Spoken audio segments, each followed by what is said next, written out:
This is Nana Window. Listen to Personality Profiles with Lexis Bill. Get inspired, get nourished, and grow to be the best that you want to be. Personality Profile and 99.7 FM. I love it. Hello Ghana, my name is Mrs. Elizabeth Ofuswejari. I'm the Minister for Tourism, Culture and Creative Arts. Tune in to Personality Profile on Joy FM with Lexis Bill and meet your role models. Hello Ghana, my name is Nhyiaeso, CEO of the Ghana Chamber of Bulk Oil Distributors. Keep listening to Personality Profile with Lexis Bill because it delivers the value that sets you apart for success. I'm Vera Kwakufi, Current Affairs Editor of BBC Africa. Keep listening to Lexis Bill on Personality Profile on Joy 99.7 FM. You could just be able to hear the best piece of advice that sets you on the course to success. This is lawyer Philip Addison. Every Thursday night, 7 p.m., listen to Personality Profile on Joy FM, where top personalities meet. It will motivate you, to inspire you, to send you to greater heights. Hi, my name is James Ebo-White, or everyone calls me Uncle Ebo-White. You know, what you'll be 5 years from now depends on only two things: the books you read and the people you meet. On Personality Profile, you meet the kind of people you need to meet to make your transition to your greatness. You want a program that would help you, inspire you, motivate you. Why bother to turn to other channels? Just stay here on Personality Profile and you get all the inspiration you need.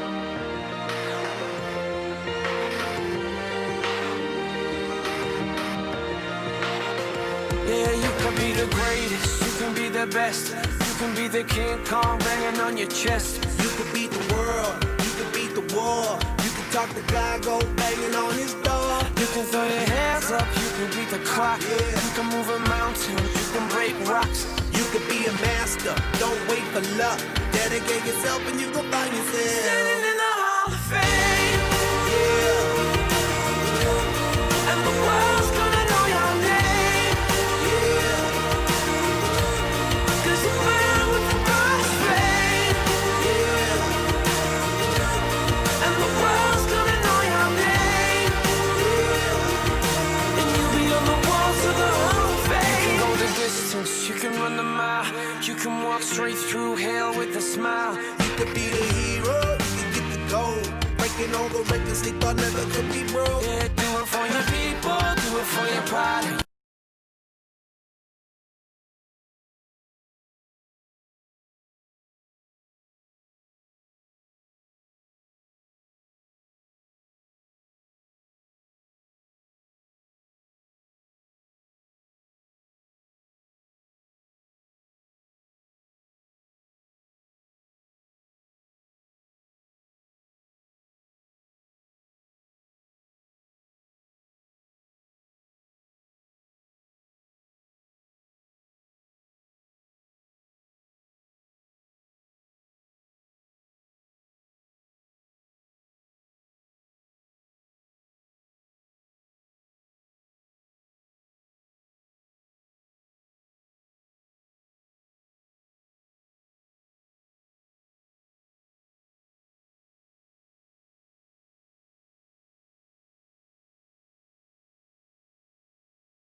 We're live on Joy 99.7 FM. Good evening and welcome to Personality Profile. You know, the past couple of weeks have been very eventful, politically. We've gone to the polls, re-elected the president, amid disagreements with the results. We've sworn in parliamentarians amid 30-meter sprints and wrestling, and things seem to be settling down gradually. Ultimately, Ghana stays united. But there are those who are counting their losses. There are those who have made personal gains, realized their dreams, broken barriers in their quest to serve Ghana. And this evening, I spent time with one man who is still in the quest of serving Ghana. I take you to the Nhyiaeso Constituency. It's actually a constituency I'm quite familiar with, having worked there for a couple of years. Oh, okay. Yeah. And this one is a financial manager, investment consultant, is a proud old student of Opokuari School, Hey. and it's a member of parliament for the Nhyiaeso Constituency. This is his first time in parliament, but before he won this seat in the December elections, he was the chief executive officer of the Microfinance and Small Loan Center, Maslock, under the office of the president. Welcome to Personality Profile, Honorable Stephen Amoah. Thank And you I'm so sure I can much. officially call you Sticker. Sticker. Yes. Sticker. Can I remove this? Huh? Yes, you can. You can Okay, feel free. sure. Good to see you. How you doing, bro? Thank you. Good to see you. I'm And interested in the sticker name. Where did the sticker come from? it's a big pleasure giving me this opportunity on this Yeah. remarkable platform. I'm very grateful. I'm glad that you're here. Sticker, I think it has gone through metamorphosis Is it? because it started as, I think, Stecosta or something. Hey. Way back Opokuari. Okay. I had this uncomfortable nickname. That one they gave it to me. I wouldn't say maybe it's funny. Oh, we but want to hear it. We're interested in it. What I did would they say give you? that. You know, one thing about Opokuari, they like these names too much. Oh, yeah? And then there was this, I think it was a weekend, I was washing, and one of the seniors asked me, I didn't go to dining hall. It was in the afternoon. What did they eat for lunch? And I said, a morning coin. And there, no, I was finished. Because Opokuari, there are basic things that one couldn't have just mentioned them in a local dialect. Yeah. You have to speak English. Yeah. So they thought like, oh, how? Opa. Then it became my name. And my mom was coming to look for me. She met a senior. I asked the man, the guy, he's there, senior Pakaru, he's there. That, I'm looking for, my mom can't speak English, so let me speak. She should make it. Me should share me back. No, I say, Obana this, I say, Stephen Amoah. I say, Mommy, I had your cancer, no. This all come morning crying. A morning crying. And then, you know, as illiterate as my mom was, and the last one, she really loves me. When I went, my mom was like, oh, yeah, and my mom was so passionate, like, was so cool with it. And then I think she thought it was something else. And I explained to her, like, oh, it's cool, that was it. But the sticker came as a result of the fact that I could really memorize. Wow. I used to be that. You know, Opokuari, those days, somebody will misplace his nose. Somebody would misplace his nose, and another person could kind of go through everything, like, we'll give you everything verbatim. Like, if it's geography is a science, that is human relationship and environment, and the person will be writing. Yeah. So I could do that thing. I could memorize. I remember it was trigonometry or something in mathematics. Wow. I could really, memorize those things. And they gave me Stecosta, like it sticks. It just sticks. And it went through metamorphosis and it became sticker. Wow. But you know, Kumasi, I'm from Kumasi, it's like sticker. So I think that's what I could remember. Interesting. Well, congratulations on your new milestone. Must be it's a pleasure. It's a big good pleasure. feeling, isn't it? Very, very, especially when you knew you went through thick and thin. You had to go through a very cumbersome, very tedious task. Yeah. And you get something. You see how you feel. Yeah. Something you never got it on a silver platter. So I think I'm grateful to God. And I'm very happy God has done this thing for me. Because everything to me is about God. He did it for me. Yeah. It's interesting because you have actually tried a number of times to be in parliament. You contested the Kabwe West constituency back in 2011 and you lost. Yeah. You contested in Nhyiaeso in 2015. You lost. Yes. And this time you won in 2020. Must have been tough. Very, very tough. In fact, I started politics very early. Okay. And it's been almost my full time. I've given precedence to that over other factors in my life. I don't know whether the passion was something instinctive, something inbuilt. You know, I think it's quite intrinsic because the way I love politics, not the sake of it, but I have strong passion for society. It's not like That's any my of life. your family members who was into politics or something? What I know is that my family members, some are educated, yes, but those outside are well educated. My grandfather was very knowledgeable. My uncle was lawyer Amankwetia. Those old days, they knew them. But my family, my grandmother was a queen. Okay. And they were those who started this Matemeho. But because they were not educated, people don't mention them. One of my granddad was, I think, Yaumenu, and the history is there. They had to, my palace house, they, according to my moms and others, my team at time, they had to kind of stay in-house for almost 6 months, and they had to sneak to give them food, because they were fighting strongly against Nkrumah. So you realize that it was in our blood. But because they were not probably as educated as the big six, maybe their names did not come up. So probably it's in the blood. But what I say is that my passion for society, I started here. I used to come here, a lot of programs, Joy here. Those days they had, is it Crossfire or something, late in the night. And some of the morning programs, that time, Honorable Kojo Nkrumah was a moderator hosting programs. Morning show host. I used to debate Honorable Hanetete for Swampo for late. I think she's alive. Honorable Amebi Nuadu. Even His Excellency former President Mahama had the opportunity to debate him on GTV. So mine has gotten a long way. Around. I've gone through a lot of very tough times to get to where I am, and that's why I'm very happy at the end of the day. Congratulations. And I think I'm still climbing. I'll still go up. I'm sure because I'm very ambitious. Yeah. I have to do something for my country and for the world and for my society. Awesome. I love helping people. That's what I want to see people go through. Good stuff. So you were sworn in exactly a week ago. Yes. Tell me your first day in Parliament. Tell me about it.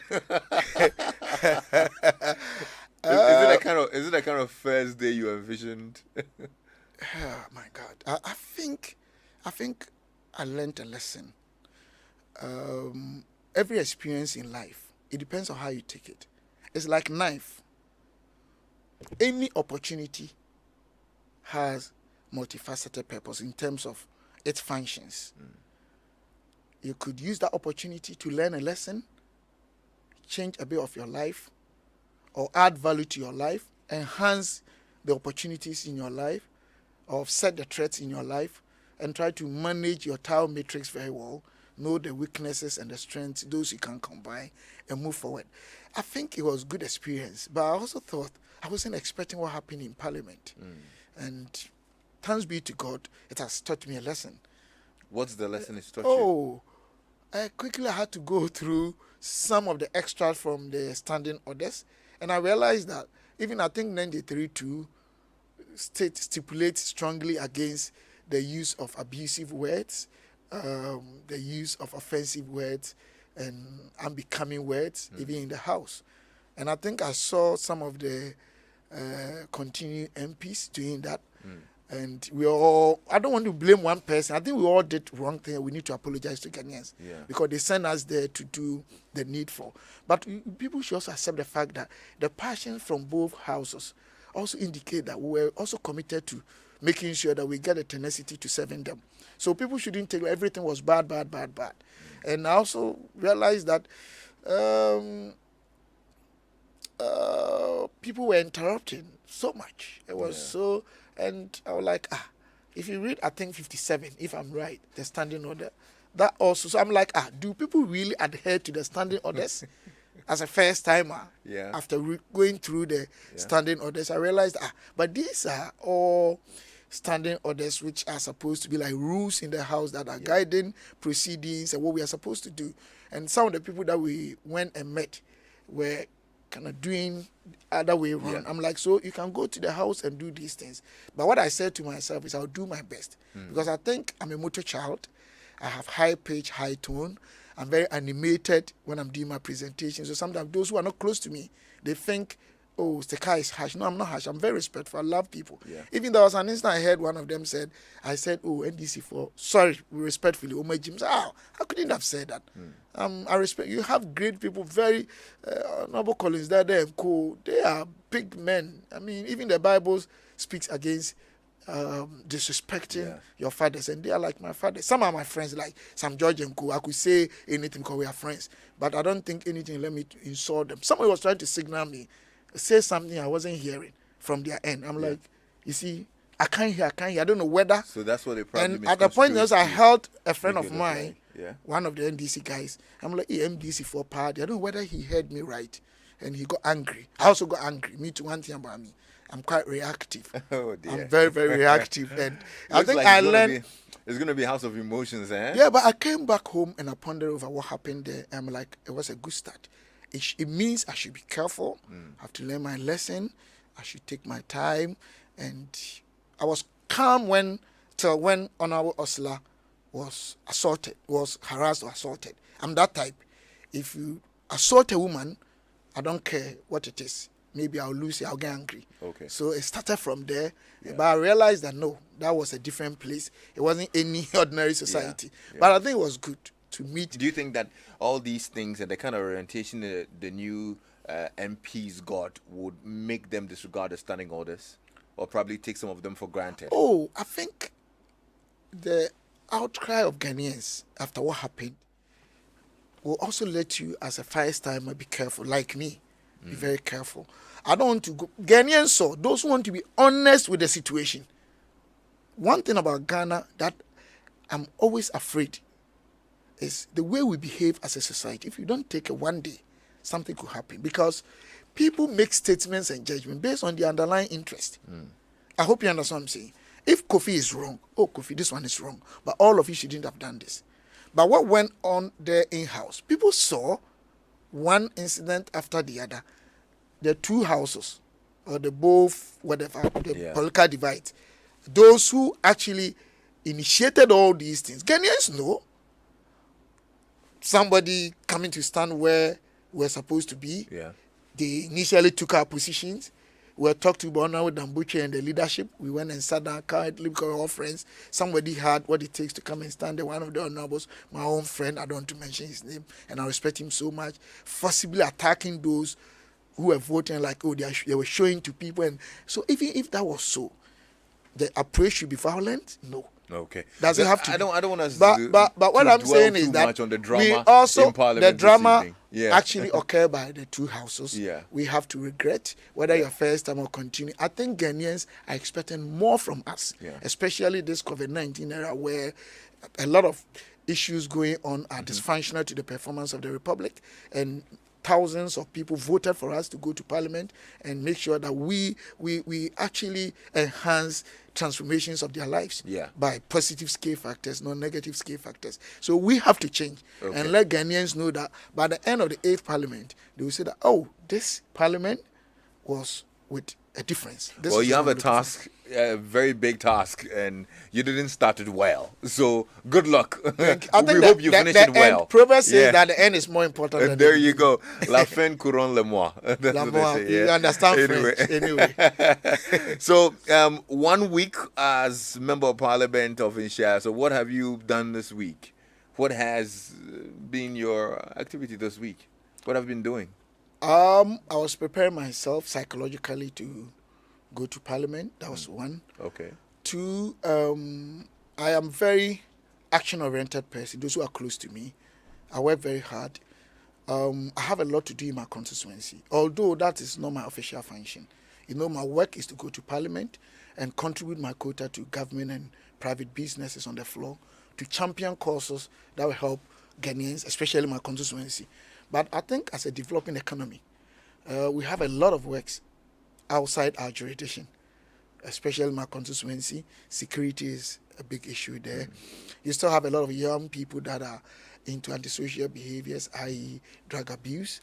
Don't throw a full debate here. I just So, want to but know when what I'm- you've done in so, the first but I'm telling 1 you, week. That's all. So these things are making me Yeah. review the promises, my campaign message before they voted me. That's why I'm saying this. You're So not I'm reviewing them? Yeah, I'm writing them back. No, you went round, you told them this is Yeah. what you want to do. So you start elaborating. 'Cause I'm going to implement them. I'm going to launch my committees. So I sat down, writing the committees down, who are likely to be on maybe security, health. Yeah. I have something called ASAF, Education and Skill Acquisition Fund. Those, how can we help those who are very sharp academically and those who are not sharp to learn skills? So I'm putting all those things down. There are companies in my constituencies. How can we leverage their corporate social responsibilities? And I'm doing a lot of writing this week. Okay. So that's what I've been doing. We'll talk more about work, but let's talk about growing up. We want to know where you grew up, a bit of your upbringing. Kumasi, of course. I'm a Yeah. American. Yeah, you're I'm a American. American, and My parents, my late father. Sorry, my late father was Nhyiaeso Amoah, and my mom is Grace Nyyiaeso. Thank God she's alive. She's still alive. And I would say both they were illiterate. Okay. My mom had primary education, but she was born to a queen mother.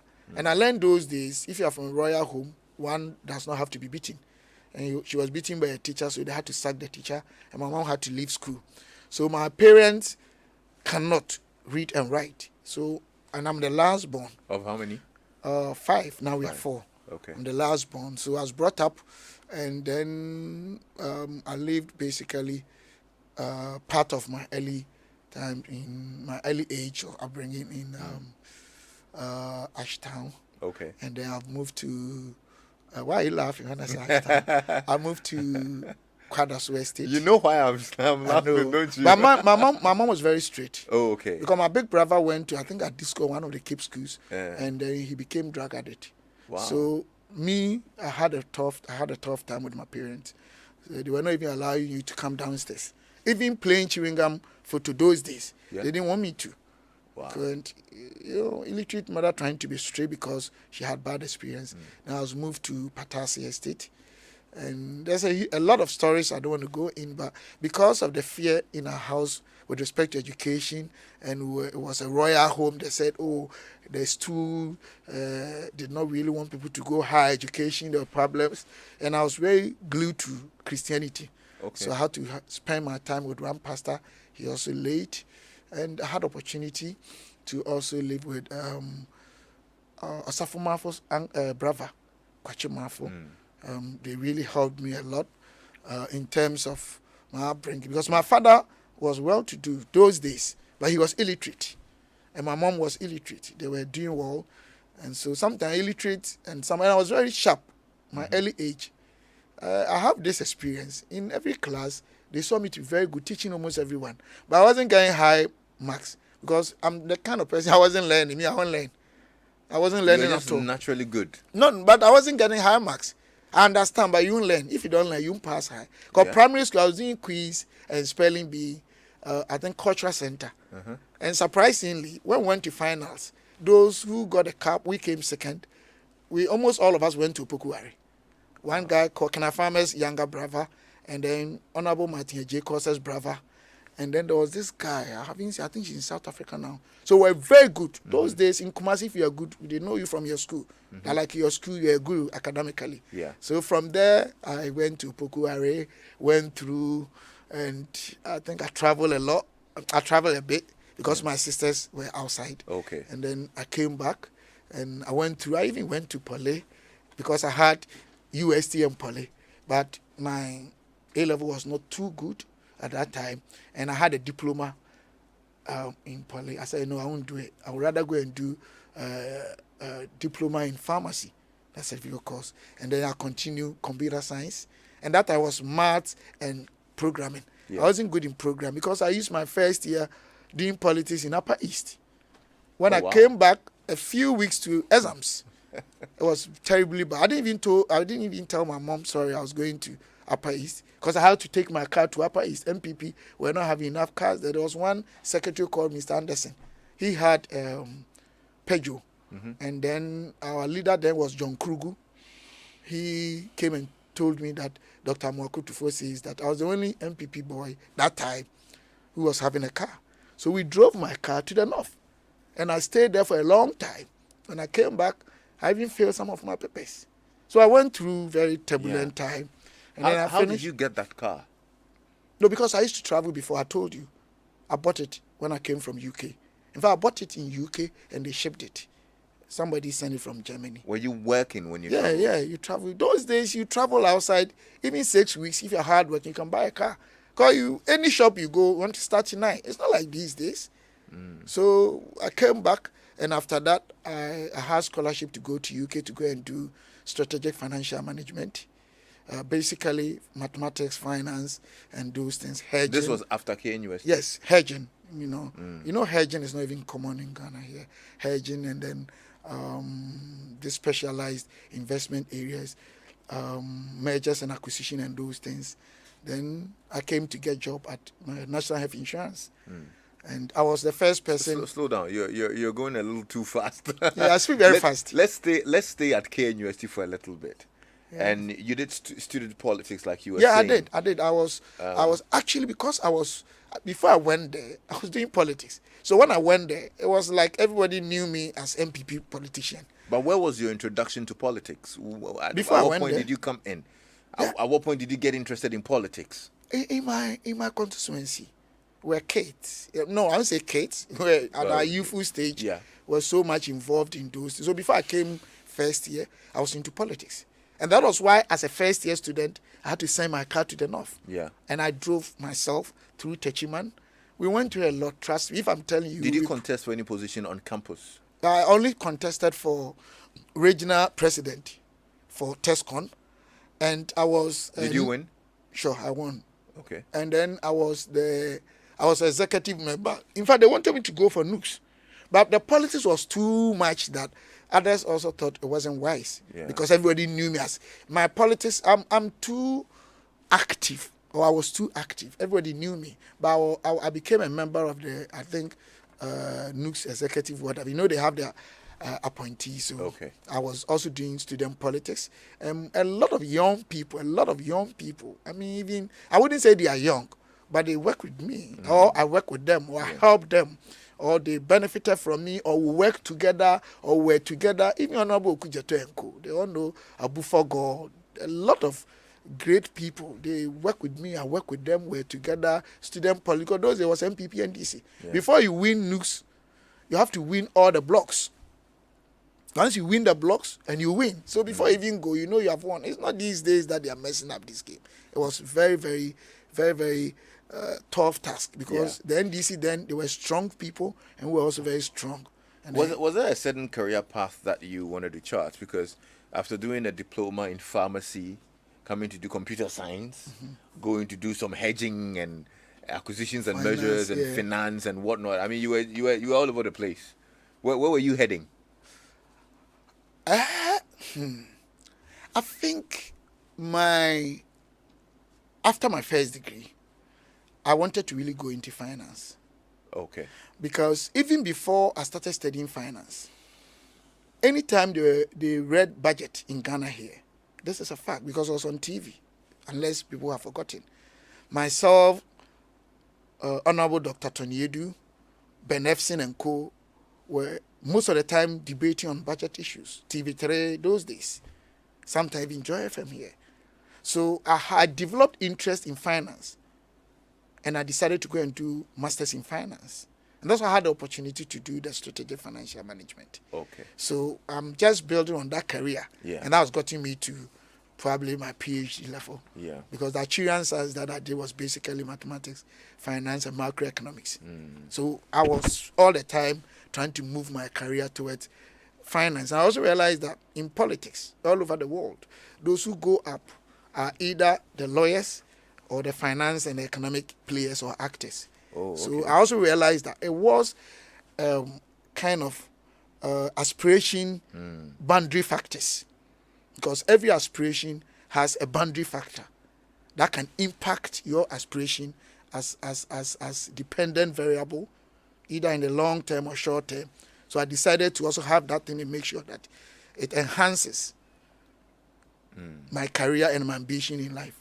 So I had very strong ambition, and I think with the finance, it would take me there. Eventually, you became a lecturer, a part-time lecturer. I was a teaching assistant, and then when I was sacked by the NDC in, I think, February or March 2009, I think I was the first person they asked me to resign. I was the Deputy National Coordinator, National Health Insurance. I started 3 things at a time.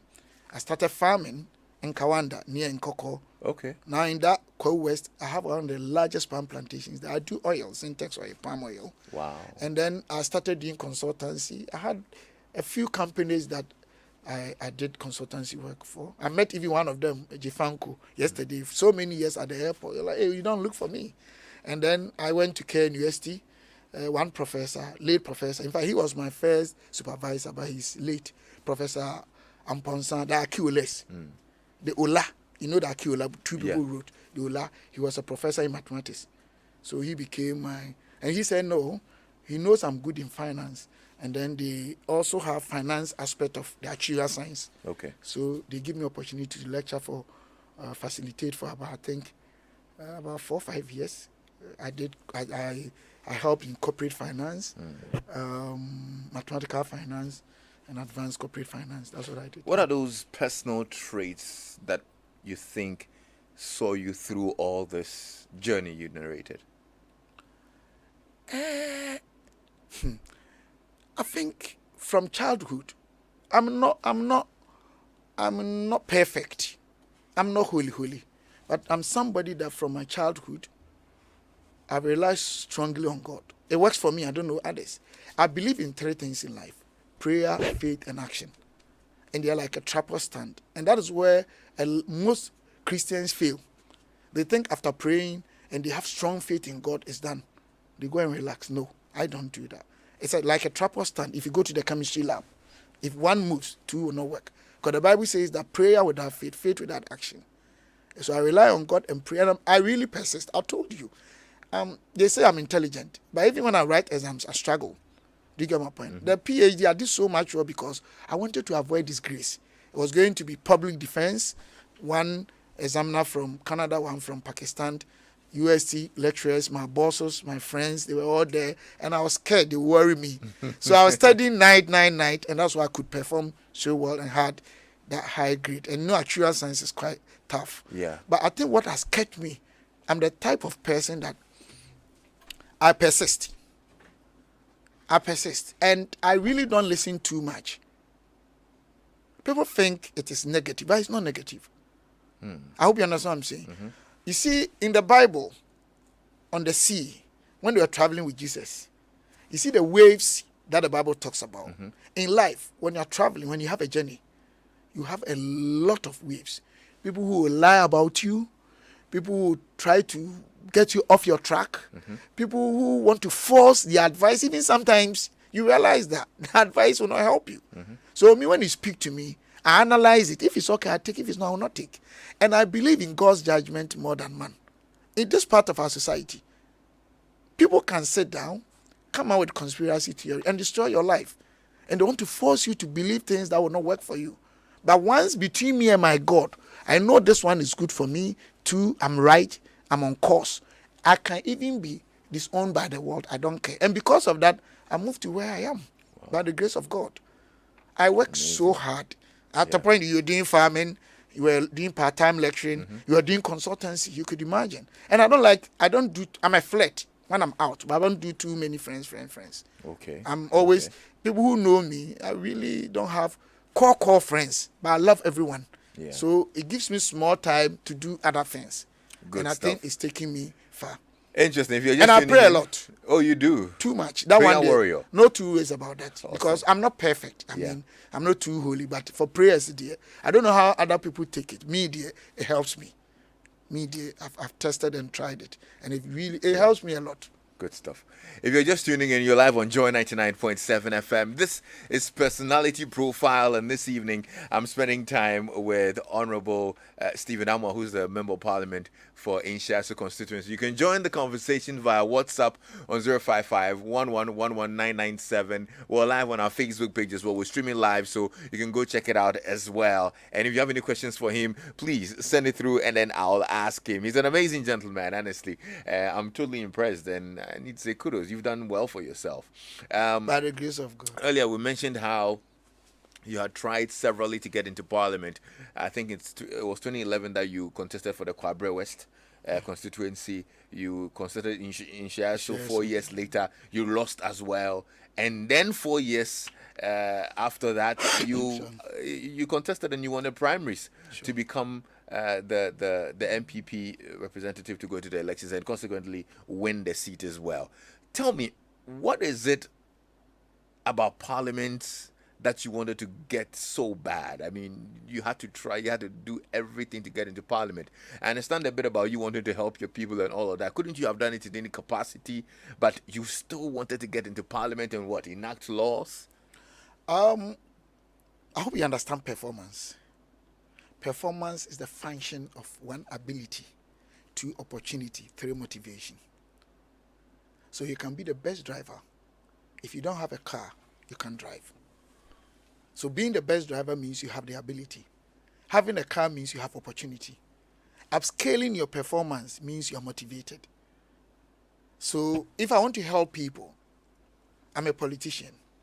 First thing is, I need to get the needed opportunity to articulate what I have in me to support decision making at the level that can be implemented. 2, in life, I'm sure if one day you are named the head of BBC or whatever world, you'll be happy. Life, it's about progress. You always want to go up along the social ladder of stratification. You want to go up. You have your personal ambition. I'm a human being. I have ambition in politics. I have ambition in society. I think anytime given opportunity, I do so much well. That's what I think, and that's what people say. I'm not perfect. Sometimes I don't do it well. I agree.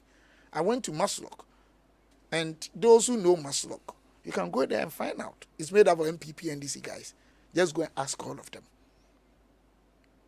I'm not saying it's a done deal there, because the problem, it takes a long time to change culture of any organization. I hope you understand what I'm saying. So I'm somebody that I think I'm always looking for opportunity to get the tenacity and the leverage to help people and society. That's me. I see. And so sometimes I get a lot of problems with other people because I don't believe in a lot of things. Yeah. What did you have to do to win the Nhyiaeso seat?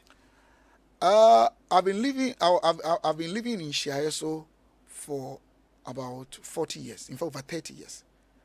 I had primary school there. It was international school, Peter's Educational Center, Kwadaso.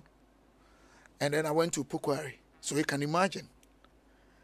And the people there really know me. There are a lot of things. There is a long-term impact, and there was immediate. The long-term, years back, about 12, 15 years back, I donated about 80 bags of cement. Look at my age. Look at my political career at that time. In fact, after KNUST, 2004, you know, National Health Insurance started around 2005 in terms of implementation. Could you have imagined that my first National Service Allowance, those that they give 3 months, I gave everything out to do National Health Insurance for the community youth, because they were my friends. Those days, I'll go to UK when I was in school, KNUST. I'll go and do cleaning, wash cars, do a lot of things. And when I'm coming, I'll be buying machines, sewing machines for other people. I started putting up a community library about 7 years ago or 8 years ago, because I realized that we were walking from Kwadaso Estate to Ashanti Library, and so we pick Trotro to Adum to go to British Council. Now these facilities, I don't think, I don't know whether they are still as functional as they used to. And I realized that Nhyiaeso is made up of 2 categories or has divided the social stratification into 2. Those that are from the, they call it Krudada,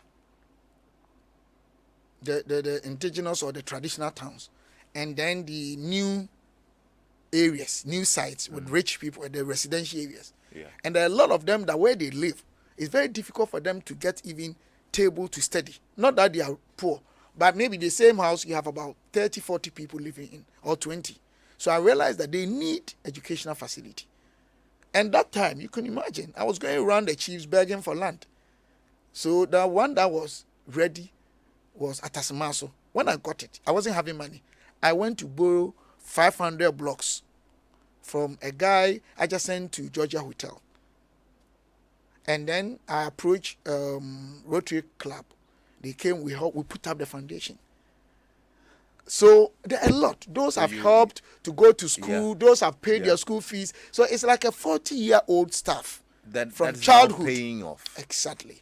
Of course, there was immediate cost. You know, you need to campaign. You need to do other stuff. Did you have to sort out the delegates? But that's a fact. I won't lie to you. You did.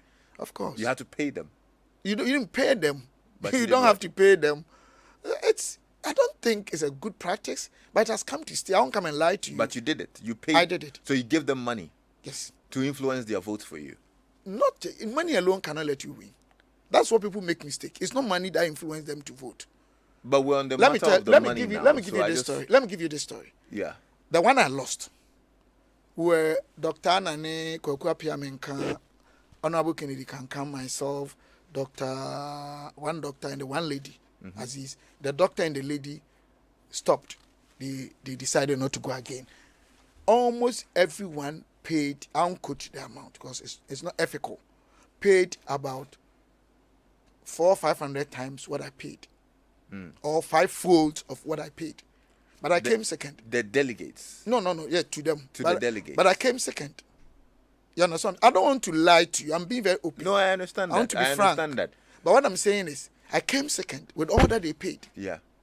I'm actually trying to understand. So you need combination of the two. I understand what it takes. And that's why I'm actually on the issue of the money. One, you need to have a relationship with the people. That's fine. That's you need fine. To let's stay on the issue. You need to have a proven record. Yeah. My message was solid. They knew about that.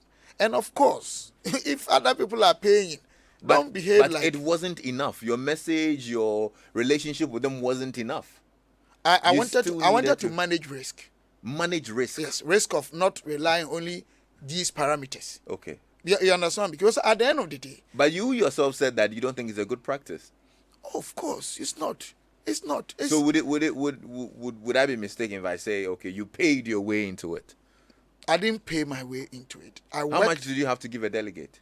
That should be personal. It's not everything one will have to. I'm just trying to. You know that one is not understand it. How many delegates are in your constituency? They were almost 700. 700. Almost, yeah. So you had to give everybody something. It's not necessarily everybody. So it's not like you are paying everybody. You create relationship with them. You have very cordial relationship with them. And of course, because the NDC pay, MPP pays, people pay. Normal elections. Is it social or the entertainment field you go and vote? Is it the media you go and vote? You think people don't spend money? They spend money. They spend money. Money is extremely important. It's very critical in such decision-making processes. If you were voting via mobile, of course, it comes with cost.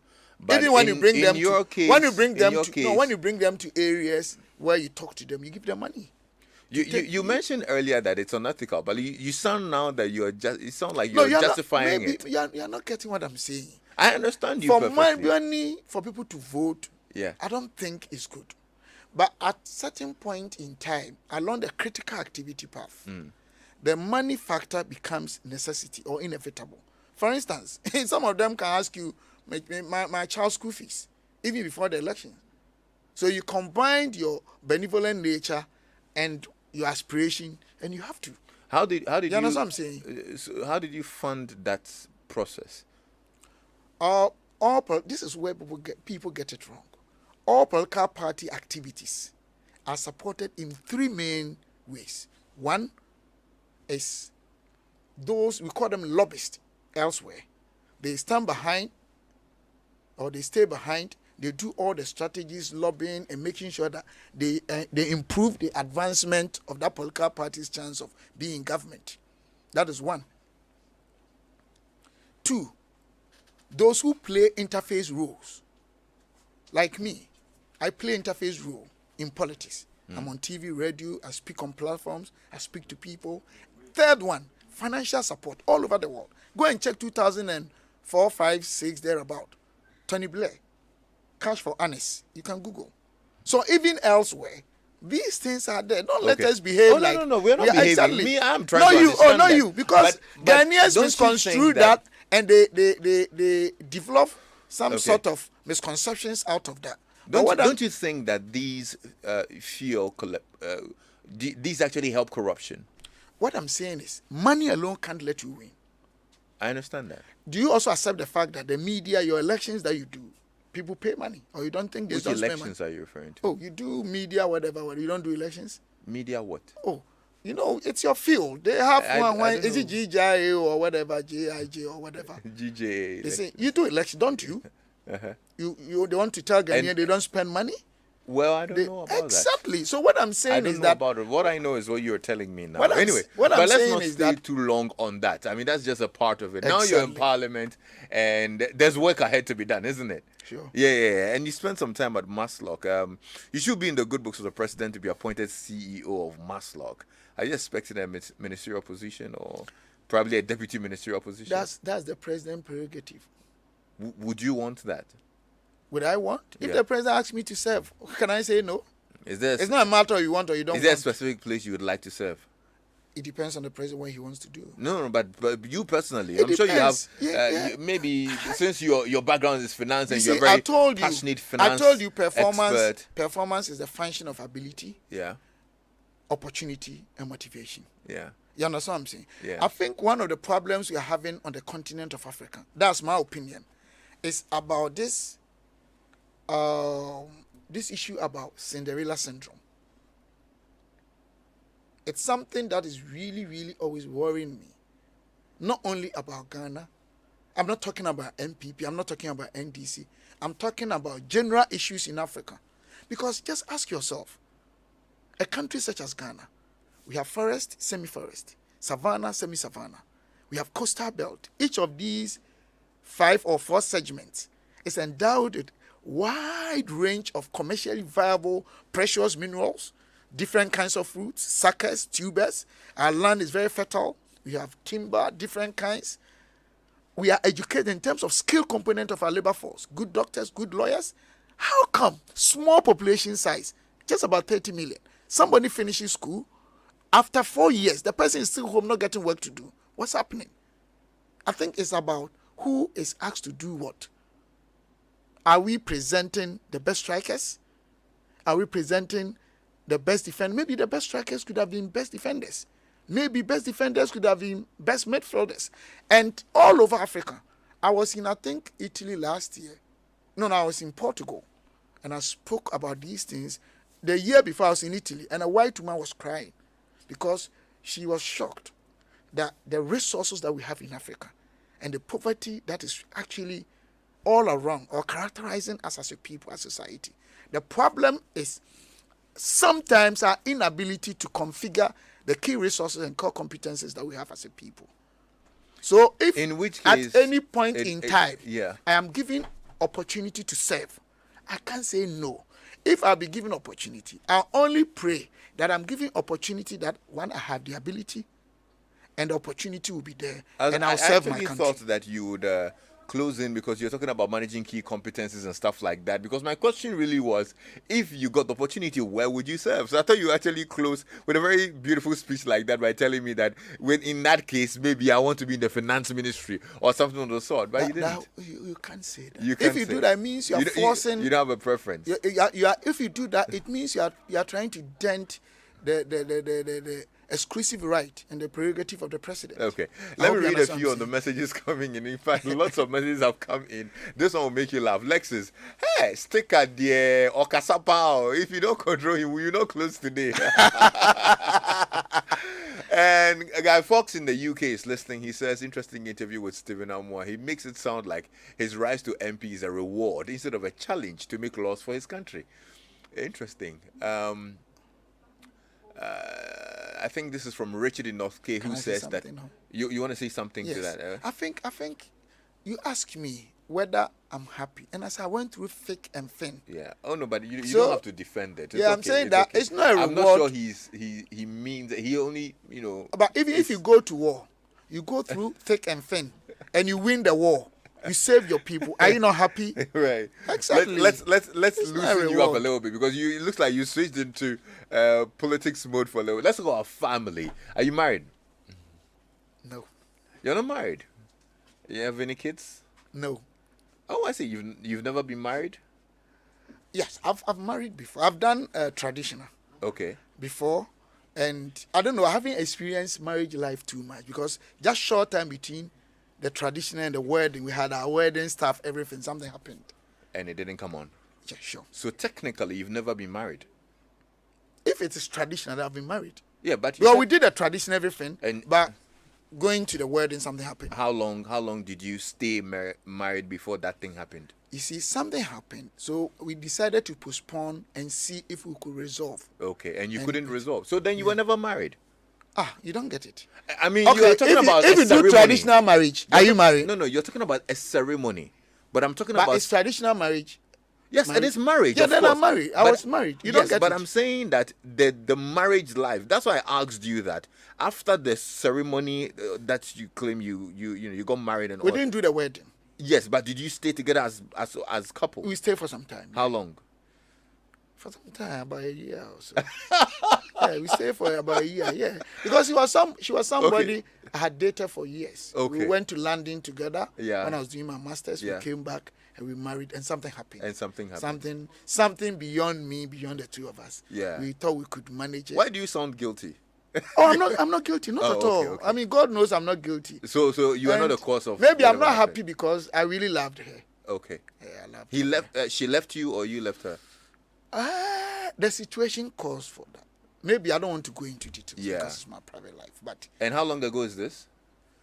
it's long. I can't remember. It's long. It's about is it 4 years or 5 years now? Okay. About 4 years now. And you've not been. I'm not having married. Do you plan on getting married again, or? Of course, yes. Is there? You're very handsome. Yes, Man. that's I mean, some. Oh, I'm sure a few ladies, Are you a few sure? ladies who are watching No, us but sometimes- on social media are admiring But sometimes I you. get scared Of what? because it's only politics that makes me appear hard. In relationships, I'm not hard. You're a softie. Yeah, I'm somebody that. But what's your kind of woman? Maybe I thought you saw my pleasures. I like boxing, music, And wrestling. Woman, and wrestling. Yes, I like wrestling, and I like music. You see, and I am SM. So you are SM, man. Yeah. Shut up movement. sure. Oh, I am. I'm seriously. I am. Amazing. But you tell me. I enjoy gospel music too. But if you come to secular, it's SM. Okay. But we're on the topic of your kind of You woman. still want to come back to this? Yes, you can't take me away from that. In the first place, I want a woman who can manage me because I'm busy.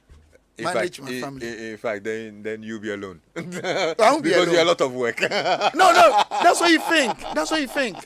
Okay, maybe find out those who Who would want to? dated Who me would want before? to? Anyway. I'm an extremely sweet person. So, that sounds good. That sounds good. And in relationship, I'm very humble Yeah. because I love with passion. And you've married for only a year in your God knows how many years of life. You sound like you're all sweet and all. So how come you've not been married then? After what happened? Eh? Sometimes something happens. Are you scared of marriage? Oh, I used to, but now it's gone. I don't think it is. No, I used to. It's You gone. have to think long before saying that. Oh no! I used to because Yeah. I wasn't sure, but I used to. Not just scared of marriage, no, Yeah.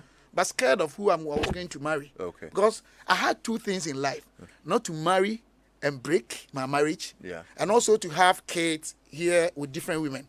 Anyway, I've lost one. I want to be careful that Yeah. I don't lose the second one. good stuff. Final I don't word. lose the second one, sorry. Final word would be the biggest lesson life has taught you as we wrap up. Lesson life. Yeah, the biggest lesson life has taught you.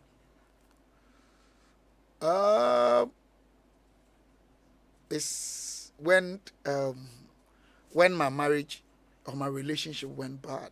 No matter what, me being a man should have been able to manage it, and I would never want to marry and leave, no matter what happens, Yeah. and live my marriage life because I think it has really done me a great deal of harm in life. You have an amazing story. Mike in Westland says, God bless you for bringing this great personality to your studio. For me, Honorable Amoah inspires me a lot. He speaks with a lot of intelligence. I could feel his passion for politics, and he should be more circumspect and diligent in the line of duty. I like his faith as far as God is concerned. Good luck. Thank you so much. It's a pleasure. Great spending time And thank with you for having me Yeah, pleasure is on all the set. mine. And I Thank want you. to say something to my mother, Yeah. but I have to speak she Mbacho Okoso. because I'm so me catch you. Catch you. Nti many opportunity ma me da wase nyame nhyira Amen. me da wase pa nyankopon nhyira bebree nyame nhyira bebree ene wo ma aboa me abrabom nyina mbapa de okọ Yeah. me say nyame de na toye nyame nhyira Dr. Kwachemafo Yeah. Dr. That's- Kwachemafo and a lot of big politicians Yeah. they've helped me a lot Some of the inspirations are even from the NDC colleagues, Dr. Tonyedu. Okay. She tried hard to take me to NDC because she thought I was a good person in politics. They've all done a lot of Thank you good so things. much. Great spending time with you, Honorable Stephen Amoah. And good luck with the Nhyiaeso constituency. Thank you. My name is Lexis Bill. This is Personality Profile. Uncle Ken is getting ready to come your way right after the news. Stay tuned in to Joy 99.7 FM. Thanks a lot to my team. God willing, tomorrow at 3 o'clock, I'll be back on your radio. Have a great evening.